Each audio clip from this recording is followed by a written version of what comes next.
Slow economic growth, an unpredictable energy situation, and ever-increasing cyber espionage are just some of the issues likely to be discussed at this year's G8 summit, which takes place today and tomorrow in Northern Ireland.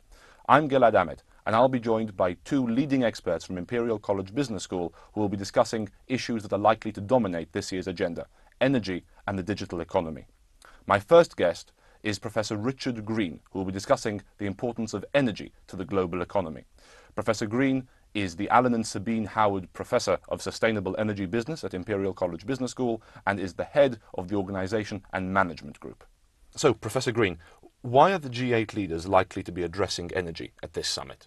Well, the theme of the summit is the global economy, and energy is absolutely critical to that. We need energy for transport, for heating, for lights, for computers, for almost everything we do.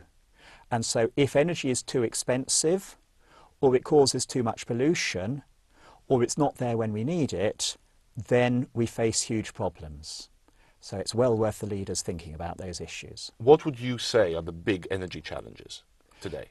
I think the biggest challenge is not having energy available. There is a lot of energy resources around the world, not always at quite the right place in the right time, but the big issue is how over the next few decades we can reduce our emissions of carbon, and that is going to take a huge amount of investment and a lot of time. And what actions do you think the leaders will be able to take at this summit in order to address these challenges? I hope they'll actually start asking the question in a different way. In the past, the negotiations have mostly been in terms of how much carbon each country should cut, or how much it's allowed to emit. And if you're dividing up a fixed cake in that way, then the only way I can have a bigger slice is if you get less, and that's bound to get us having an argument. Whereas if they could decide that what we need is a policy that says there will be a tax on carbon or some sort of other price, each government could get to keep its own tax revenue and use it to fill in a deficit or reduce some other taxes, and that then gives the possibility that they don't need to have an argument. Everybody could end up better off from a policy like that. So if they can change the question, they might make more progress. And how important do you feel that alternative sources of energy are likely to be within the context of this discussion? I think in the long term, they're going to be very important indeed. At the moment, they're a tiny proportion of the world's energy sources. We're talking about things like wind energy, solar power, biomass, energy from plants.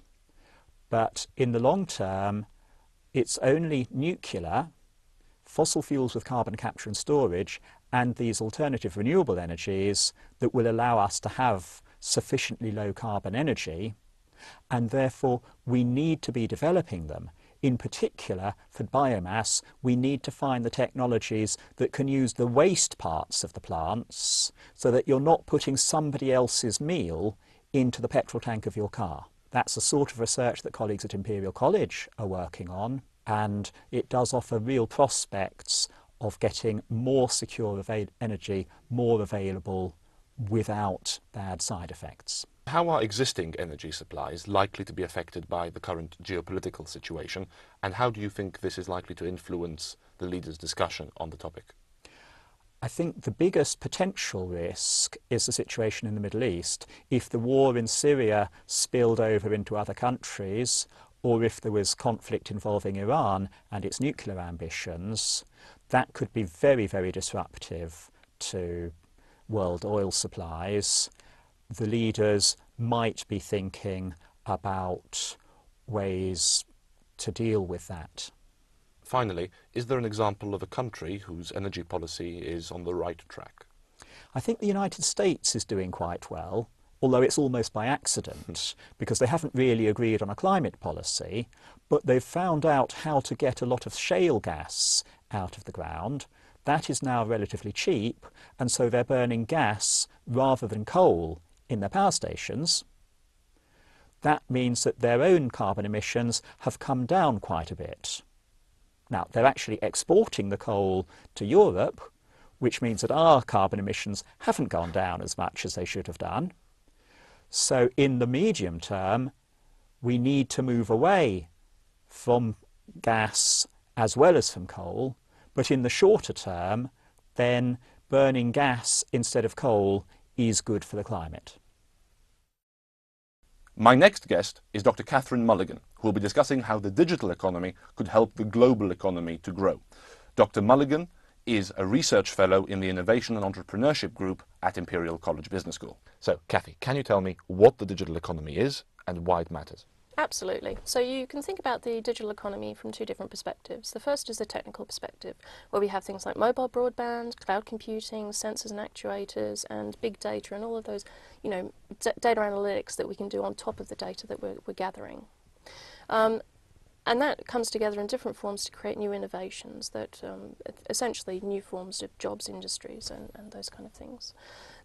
The other angle that we can take is, of course, the perspective of the impact of these technologies on economy, environment, society, and industry. So if we think about the fact that all of these digital technologies are coming together in unique forms and new forms, a lot of people are referring to this as the digital revolution or the information age. And essentially it can be likened to a third industrial revolution, whereby we have new technology that is fundamentally reforming the way we do business in almost every industry on the planet. And also, as a result, it's causing a lot of other impacts on society and the way that we interact with our natural environment. And what would you identify as the main challenges facing the digital economy? There are multiple challenges facing the digital economy. I think one of the primary ones is, of course, security and privacy, to ensure that people understand how to use this technology effectively and in a manner which they know they can trust their data, and they know that it's been used in a manner that they would approve of and agree with. The other is, of course, ensuring that we have enough people with the skills necessary to take up on this technology and create the innovation at a micro level and at a small to medium enterprise level that will allow those companies to take advantage of this massive technological revolution at the same level as the multinational corporations are doing today. In what ways do you feel the G8 leaders can increase the growth of the digital economy? Well, I think one thing that we could think about doing is look at the fact that today we have a lot of innovation regimes that are done at regional levels.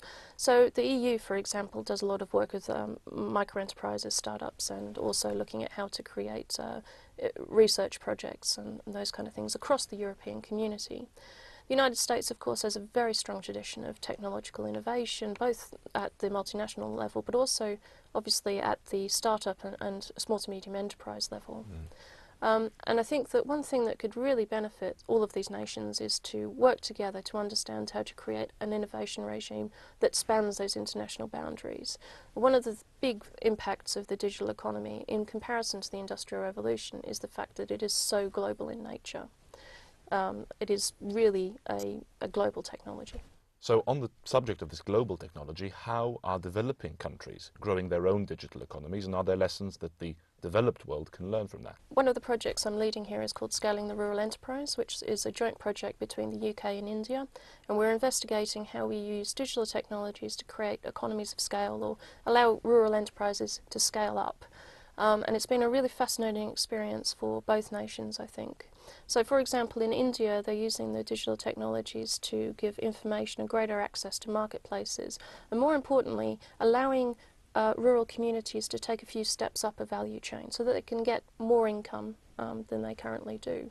And it empowers people to get themselves out of poverty. In the UK context, however, what we're looking at is how you would ensure that you can continue the way of life that currently occurs within a rural community in the UK. And they're actually fundamentally different sort of approaches, but there are a lot of comparisons that can be made between the two situations. The other thing that I think is extraordinarily important is the fact that obviously if you look at India, it's actually a powerhouse of innovation these days.